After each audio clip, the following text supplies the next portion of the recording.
शीर्षक है कर्तव्य बायस। भोर से रात तक जुलूस, लाउड स्पीकर, ठेला, रिक्शा, ई रिक्शा, चरचक्का, दुपहिया और गर्मा गर्म चर्चा से गांव गुलजार रहा।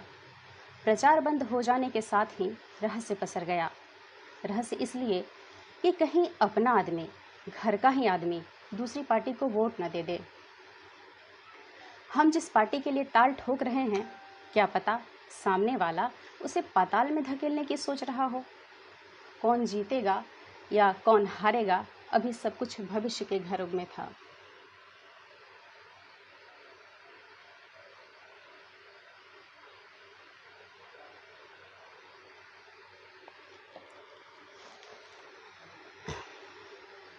मैं आगे बढ़ूं?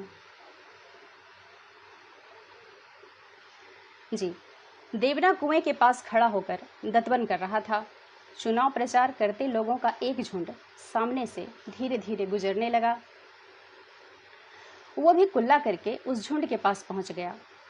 अब की बार जिताना है, लल्लन बाबू को जिताना है, एक आगे बोलता, पीछे से जोर से नारा लगता।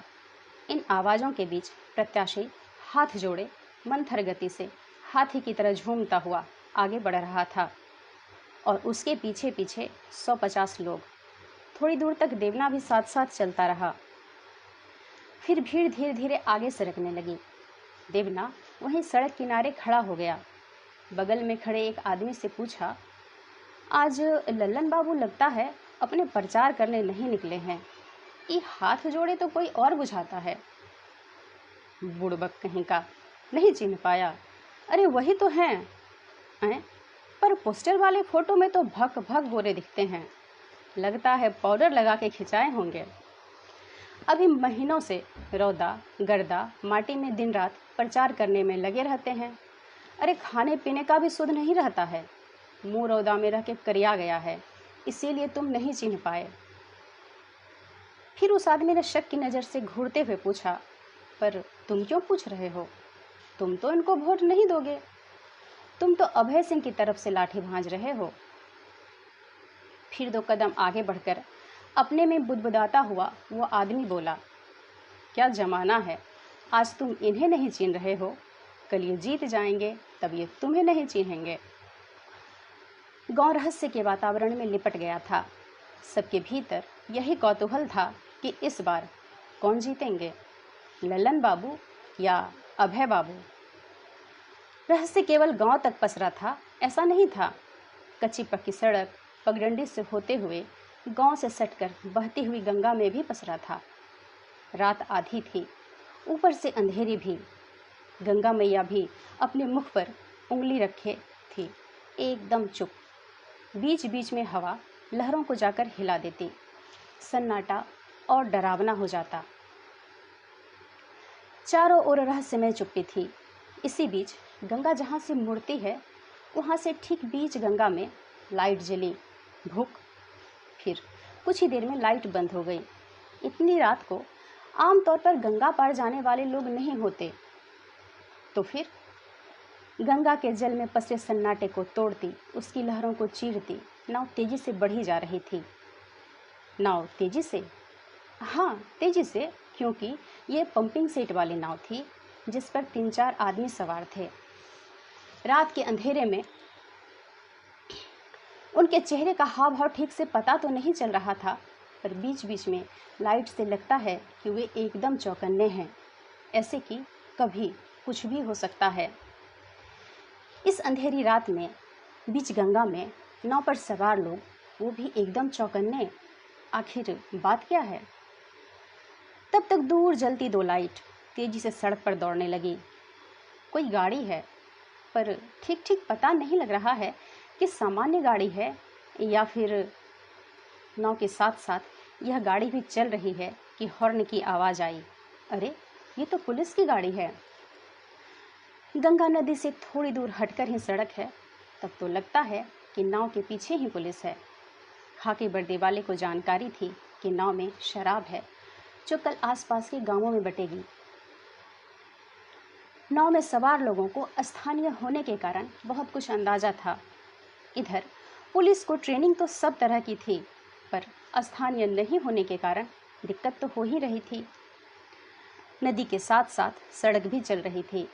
गंगा के किनारे किनारे लगे कांस के पौधों के उजले फूल एक और नदी होने का भ्रम पैदा करते। कांस और झौआ सड़क को नदी से दूर कर देते, पर सड़क कभी नज़दीक हो जाती तो पुलिस को लगता कि अब नाव पकड़ लेंगे। जब तक ये आशा जगती तब तक नाव किनारे बीच धार में चली जाती।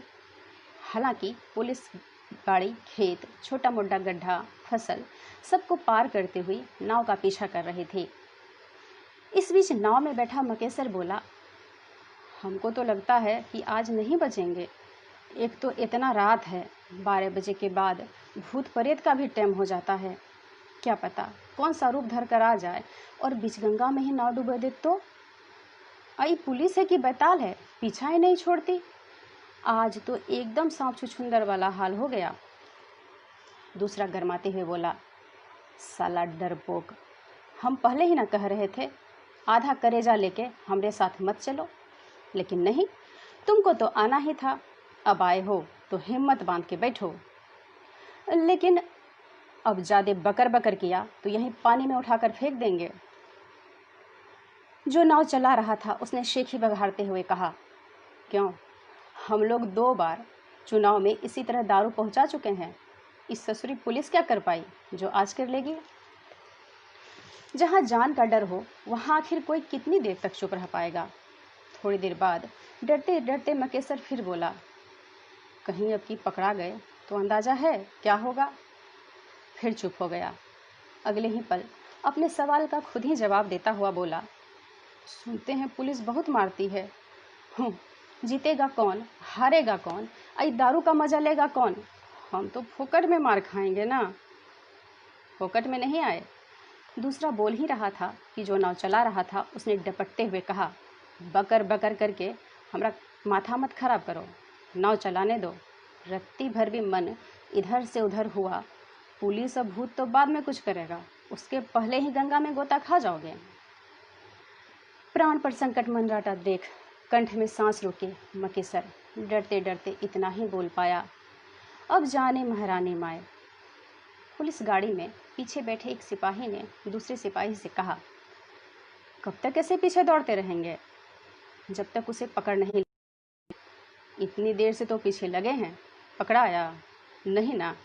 कभी हमारी गाड़ी सड़क पर तो कभी खेत में, कभी नाव किनारे तो कभी बीच नदी में। तब से यही हो रहा है। हमको तो लगता है कि हमारे पकड़ने से पहले ही वो नाव पानी में पलटकर भाग जाएंगे। वह धीरे धीरे बुदबुदा रहा था। चुप रहो, कहीं साहब सुन लिए तो तुम्हें यहीं पलट देंगे। कि गाड़ी अचानक रुक गई। क्या हुआ? दरोगा गाड़ी रुकते ही बोला। अभी देखता हूँ। ड्राइवर गाड़ी से उतरते हुए बोला। क्या हुआ, क्या हुआ, जल्दी करो जल्दी करो। सर, टायर पंचर हो गया। ये गांव सोया ही था। भोर की ठंडी ठंडी हवा किसी नवजात शिशु की तरह किलकारियां ले रही थी, पर यह हवा दोपहर तक कौन सा रुख लेगी कहना मुश्किल था। भोला लल्लन सिंह के कोठरीनुमा तात्कालिक चुनाव कार्यालय में खटिया पर चार चित्त पैर पसारे गहरी नींद में था। सांस की लय पर ताल मिलाता हुआ उसका बड़ा सा पेट ऊपर से नीचे और नीचे से ऊपर हो रहा था। शरीर के आकार के हिसाब से रख रहा था। खटिया से एकाध कदम हटकर पोटहा, धरबा, बिजली, सुब्बा सभी एकदम बेसुध सोए थे। गंजी छाती तक मोड़कर सोना भोला की आदत थी। चुनर या गमछा उसका प्रिय वस्त्र। बड़ा सा लाल टीका नींद में कपाड़ पर फैल गया था। गले में रुद्राक्ष की माला एक तरफ लटक रही थी। भोला का रूप बम भोले के गणभूत से कम नहीं था। सूरज की लालिमा को अभी धरती पर उतरने में देर थी। उसके पहले ही एक बोलेरो आदमी से भरी हुई सो रहे ऑफिस के सामने दम से खड़ी हो गई। दो आदमी नीचे उतरे, बाकी सब भीतर ही रहे। देखकर लग रहा था कि ये जल्दी में है। डील डॉल से रौबदार आदमी आगे आगे चल रहा था। उसकी चाल और चेहरे का भाव देखकर लग रहा था कि लल्लन बाबू का करीबी आदमी है, जो चुनाव से पहले अपने आदमियों की तैयारी देखने आया था, साथ ही जरूरी निर्देश भी देने, क्योंकि कल ही यहाँ चुनाव है। भोला, भोला, रे भोला। कोई हलचल नहीं। रे भोलवा। ये सुनते ही भोला का हिलता हुआ पेट स्थिर हो गया, सांस थोड़ी धीमी हुई और अगले ही क्षण भोला बम भोले की तरह हड़बड़ा कर खड़ा हो गया। उसके पीछे उसके चारों चेले भकवाए और मुंह लटकाए खड़े थे।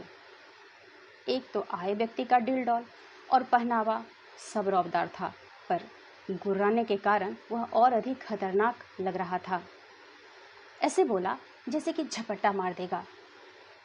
अभी तक घोड़ा बेच के सो रहा है, पता नहीं है आज कौन सा दिन है। भोला चुप। खाली आज के लापरवाही से इतने दिन के किराए पर पानी फिर जाएगा। दादा, दारू आते आते बहुत देर रात हो गई, इसीलिए आंख लगी रह गई, लेकिन हम सब तुरंत कर देंगे।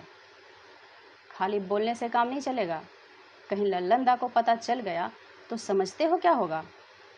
दादा आप चिंता मत करिए, उनको बोलने का मौका नहीं मिलेगा। रौबदार व्यक्ति ने उसकी बात पर खास ध्यान नहीं दिया, पर इस बार आदेशात्मक अंदाज में बोला, सुनो, चुनाव आयोग तो मतदाता के पास पर्ची भेज दिया होगा, फिर भी तुम लोग अपनी ओर से पूरा नज़र रखना कि कहीं कोई छूटा तो नहीं है। जिसका घर बूथ से दूर हो, वहाँ की जनानी वोट देने आई कि नहीं नज़र रखना। आने जाने में दिक्कत नहीं हो। अभय के आदमी से पहले तुम लोगों के पास रिक्शा, गाड़ी कुछ भी लेके पहुँच जाना। अब गाड़ी का कोई कमी नहीं होना चाहिए। जनानी से ज़रा दादी चाची करके बात करना, आधा तो बोली सुनकर ही पिघल जाएंगी। बस हमारा काम बन जाएगा। और हाँ, चुनाव कर्मचारी सांझ होते होते पहुंच जाएगा, उसकी खातिरदारी में कसर नहीं छोड़ना। अभय के आदमी से पहले हमारे आदमी वहाँ हाजिर रहने चाहिए। एक बात और, सुबह 9 बजते बजते पूड़ी, तरकारी, बुनिया भरपेटा बट जाना चाहिए। बोलते बोलते रौबदार व्यक्ति उठकर खड़ा हो गया। पेटी पहुंचा कि नहीं? हाँ दादा, ठीक है। जाते जाते हौसला बढ़ाते हुए बोला, हम सब जगह जीत रहे हैं, सब अपना ही आदमी है, ठीक से काम करते रहो, 1 लाख वोट से जीतेंगे। जिस गति से रौबदार व्यक्ति आया था उसी गति से वह चला गया। उसके जाते ही भोला खटिया पर पसर कर बैठ गया। अभी तक वह हड़बड़ाया था, अब अपने को निश्चिंत करने के लिए गमछे में खोस कर रखी चुनौती को निकाला और बड़े प्रेम से खैनी लगाने लगा। पैसा वाला पेटी कहाँ है? पोटहा ने पूछा। सुबोधा के पास, लल्लन दा से उनका सीधा संपर्क है, उन्हीं के काम से कल रात कहीं बाहर गए हैं, आज लौट आएंगे। खैनी को फूंक मारते हुए भोला बोला, अच्छा तो आज क्या क्या, अब कैसे कैसे करना है जल्दी बताओ।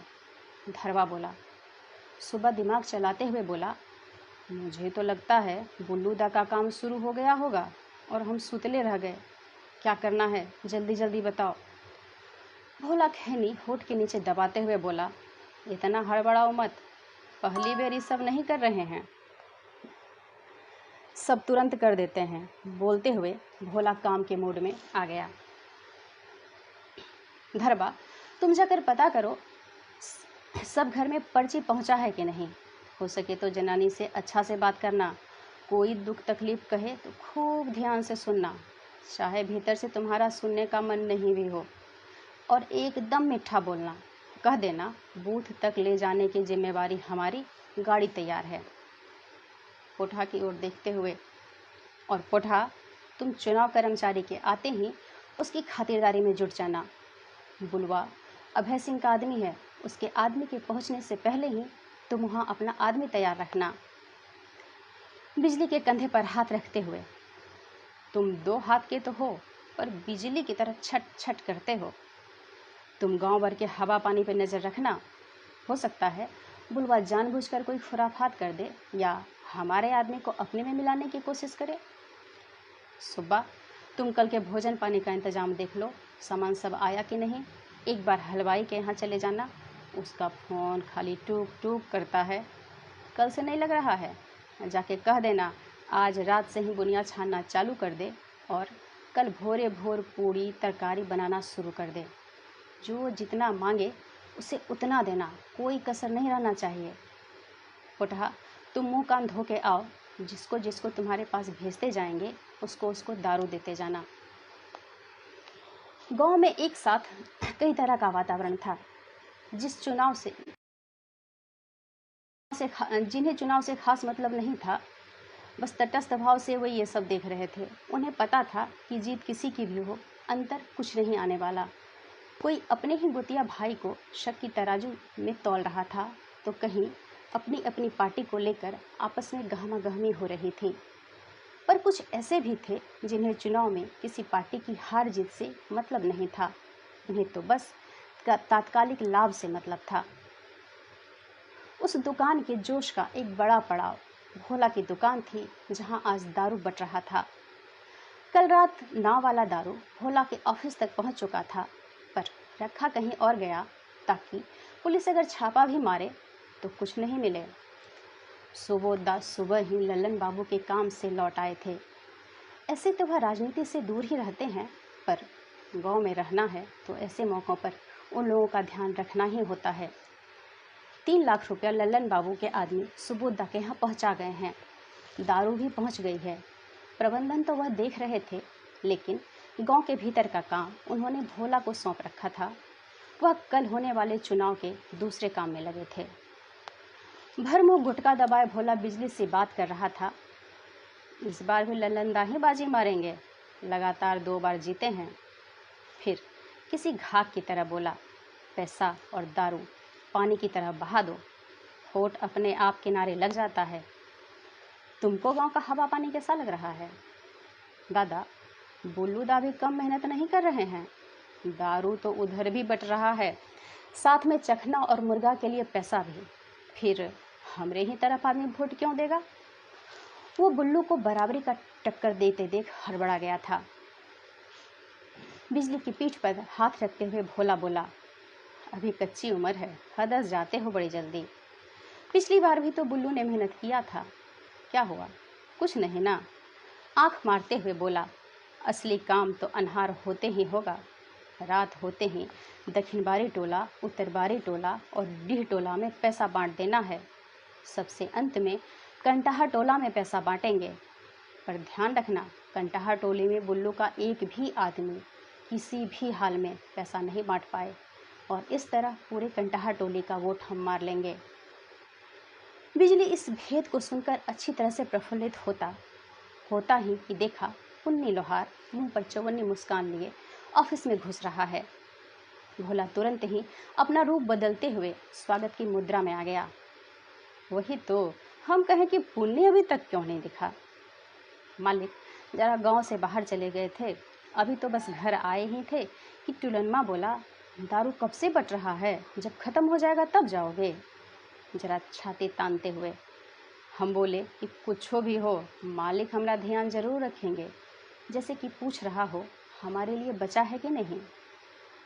बहुत अधिक अपनापन दिखाते हुए भोला बोला, ये भी कहने वाली बात है, सब इंतजाम लल्लनदा कर ही दिए हैं, तुम बस जरा उनका ध्यान रखना, बाकी तो हम रखेंगे ही।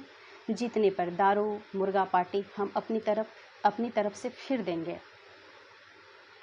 मालिक काहे लजा रहे हैं, आपका कहा तो हमारे लिए पत्थर की लकीर है। पिछली बार भी आप जो कहे वही किए थे ना। अपने चेहरे पर जरा गर्व की चमक लाते हुए, हम नमक हरामी नहीं कर सकते मालिक। भोला तो सब समझ रहा था, फिर भी बोला, वो तो है ही। अच्छा बताओ कितना आदमी का दें? 5 आदमी। जाओ पोटहा से मिल लो, दे देगा। पर मालिक चखना मुर्गा कुछो तो साथ में होना चाहिए ना, ऐसे कैसे मजा आएगा? भोला की अभी लाचारी थी। 100 रुपये का 5 कड़कड़िया नोट निकाल कर दे दिया।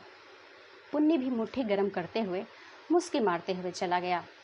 1 आध घंटे बाद पुन्नी बुल्लू के पास भी वही सब कह रहा था जो अभी वो भोला से कह रहा था।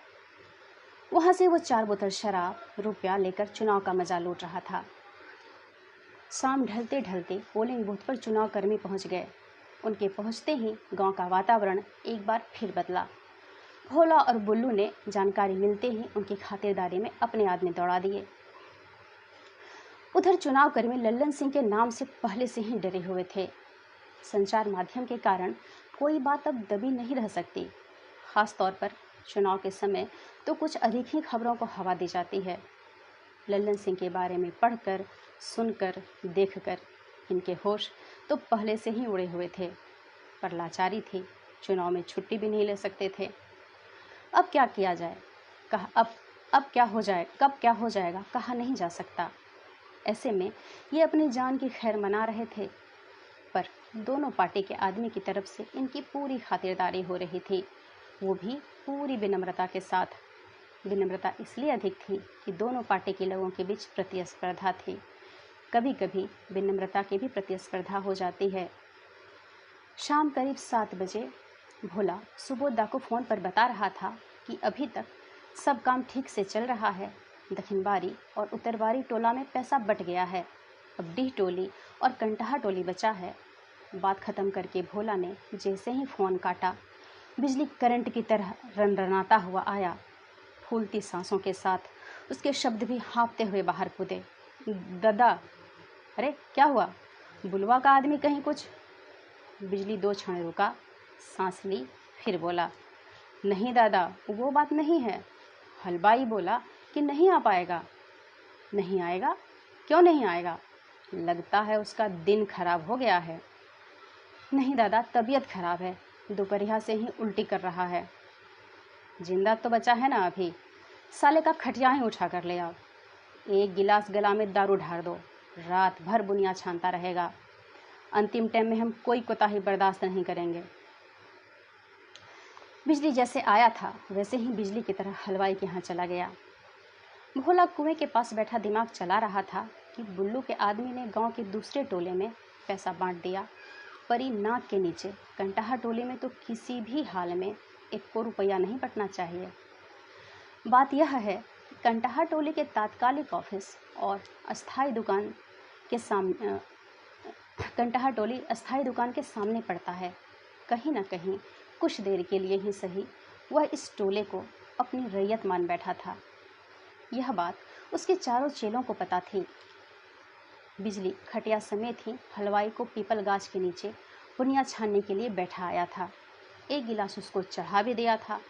अपने 2-3 आदमियों के साथ हलवाई उल्टी करता हुआ कोयले में ताव देने की तैयारी में था। कंटहा टोली में बिजली, धरबा, पोटहा, सुब्बा सब मिलकर पैसा बांटने गए थे, क्योंकि यहाँ लड़ाई की पूरी आशंका थी। हालांकि शांतिपूर्वक इनका काम हो रहा था। अब तो बस 2-4 घर ही बाकी था कि बुल्लू के आदमी अचानक कंटहा टोली में उनकी आंखों के सामने प्रकट हो गए। एक तो दिन भर की थकान थी, ऊपर से और भी काम बाकी था। बुल्लू के आदमी को वो भी यहाँ अपनी रैयत में देखकर इन लोगों का खून माथे पर चढ़ गया। इधर बुल्लू के आदमी भी कुछ सोचकर ही आए थे। बुल्लू के आदमी में देवना सबसे हिष्ट-पुष्ट था। वो आगे आगे बढ़ने लगा, बाकी सब उसके पीछे पीछे। एकदम सधे कदम से वे आगे बढ़ रहे थे। दोनों तरफ से बंद जुबान में धारदार बातें तैयार होने लगी। गुजरते हुए कम बोलना है, पर बम से कम विस्फोटक नहीं होना चाहिए। जैसे जैसे दूरी कमती जाती वैसे वैसे शब्द रूपी बम फटने के लिए तैयार होता जाता। दोनों पक्ष थोड़ा नज़दीक आते ही बम फोड़ना चाहते थे, ताकि कोई सुन न ले और ये न कहे कि लड़ाई हमने ठानी थी। भोला के चारों चेले आक्रमण के लिए तैयार थे। वहाँ से 20-25 कदम की दूरी पर भोला ये सब देख रहा था। इधर बुल्लू के आदमी भी तैयार थे। ये कोई भोला का रैयत तो नहीं जो हम नहीं घुसे। हमारा भी गांव है, हमारा जहाँ मन करेगा हम वहाँ जाएंगे। हमारे देह में क्या खून नहीं पानी है? अभी पता लग जाएगा। यही सोचते हुए देवना आगे बढ़ रहा था, बाकी सब पीछे पीछे। लेकिन बिजली ने पहले ही सोच रखा था कि देवना के पीछे आ रहे नथुनी से मार शुरू करेंगे, क्योंकि हल्का सा थप्पड़ लगते ही नथुनी तुरंत बेकाबू हो जाता है। सबसे अधिक हाथ पैर वही फेंकता है। कसकर थप्पड़ लगाना है, पक्का मार जम जाएगा। दोनों दल जैसे जैसे सामने हुए, बिजली ने मुंह से बोली का बम पटका। कनखी तोड़ की बिच्चा फोड़, हार गया सब लुच्चा चोर। चुनाव तो हो जाने दो, फिर गांव में मुंह दिखाने लायक नहीं बचोगे। हम भी दारू और पैसा में कमी नहीं किए हैं, सब ऊपरी ऊपरी तुम्हारे साथ हैं। इधर से देवना ने जवाबी बम फोड़ा, तो नथुनी ने उसका साथ देते हुए उससे भी बड़ा बम फोड़ा। इतना वोट से हारोगे ना कि गिन भी नहीं पाओगे। क्या बोला, क्या बोला रे बुटना ही भाई। बोलते बोलते बिजली की भांति नथुनी पर टूट पड़ा। शुरुआत होने भर की देर थी, फिर कौन किस पर कितना भारी पड़ा कहना मुश्किल था। कुआं पर बैठा भोला अपना माथा नोचते हुए मुस्की मार रहा था। फिर अंधेरी रात और फिर एक बार पुलिस की गाड़ी। पर यह गंगा का किनारा नहीं, भोला का गांव है। भोला कुएं के पास 3-4 लोगों के साथ बैठा है। उसको अंदाजा है कि पुलिस आएगी।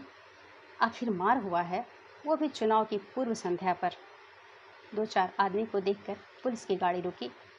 एक सिपाही ने उतरकर पूछा, कंटाहा टोली किधर है?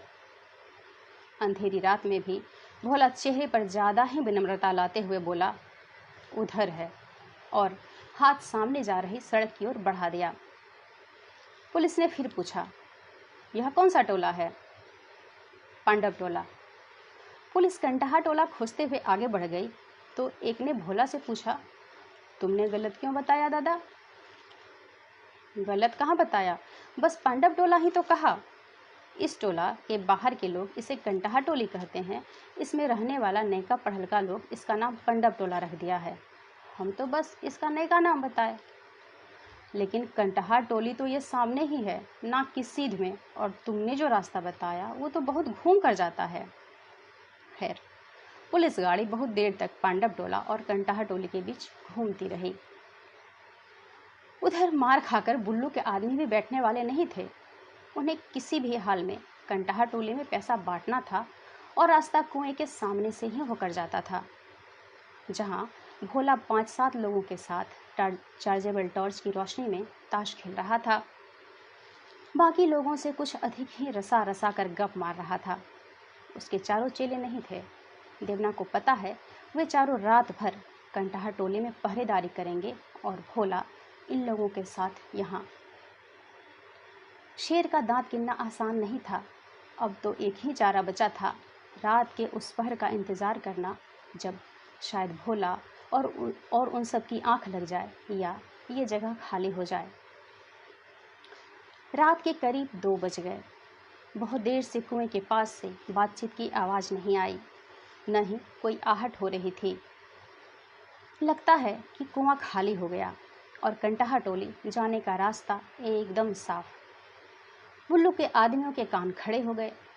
इसी समय के इंतजार में वे कब से यहाँ छिपे थे। उनमें से 2, टुल्लू और शंटू, रुपया गमछे में बांधे दम साधे धीरे धीरे आगे बढ़ने लगे। अभी सड़क के पार ही गए थे कि कुएं से लाइट जल उठी। भुक, सीधा कंटाहा टोली की ओर। संयोग था कि ये लोग अभी उधर नहीं पहुंचे थे, नहीं तो। टुल्लू और शंटू ने आओ देखा न ताओ सांस रोकी और अपने आदमियों के बीच पहुंचकर ही सांस ली। टुल्लू घबराता हुआ बोला, मैं कह रहा था ना कि भोला अपने लोगों के साथ यही मौके की ताक में होगा। कहीं पकड़ा गए तो अनहरिया रात में मार के गंगा जी में फेंक देगा, किसी को पता भी नहीं चलेगा। आदमी नहीं, दैत है, दैत। बहुत देर से यहाँ बैठे बैठे ऊब कर शंटू बोला, बेकार यहाँ बैठे हैं, दूसरे रास्ते से चलते हैं, भोला और उसका आदमी यहाँ से टस से मस नहीं होगा। देवना ने झल्ला कर कहा, बुड़बक कहीं का, सड़क वाला रास्ता बहुत घुमा कर कंटाहा टोली जाता है। मेन रोड पर पुलिस होगी, कहीं पकड़ा गए तो फिर बांटते रहना जेल में बैठ के रुपया। यही सबसे छोटा रास्ता है, अभी रात बाकी है, घुसने का मौका मिल ही जाएगा। शंटू बोला, मौका हाथ नहीं आएगा, भोला है भोला, न हिलेगा और न हमें हिलने देगा। ऐसे ही लल्लन सिंह नहीं जीतता है।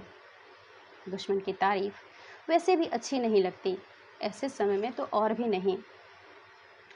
देवना गुस्साते हुए बोला, पागल साला, उसका ही बखान करना है तो उसी का चेला बन जाओ, यहाँ क्या कर रहे हो?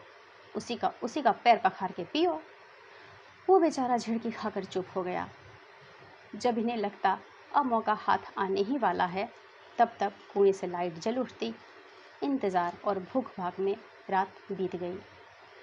भोर की थोड़ी थोड़ी रोशनी हो रही थी कि देवना ने, उसके चेले वहीं जमीन पर चार चित्त पड़े हैं और भोला अकेले कुएं पर लाइट के साथ। उसे अकेले देख देवना का दिमाग चकरा गया।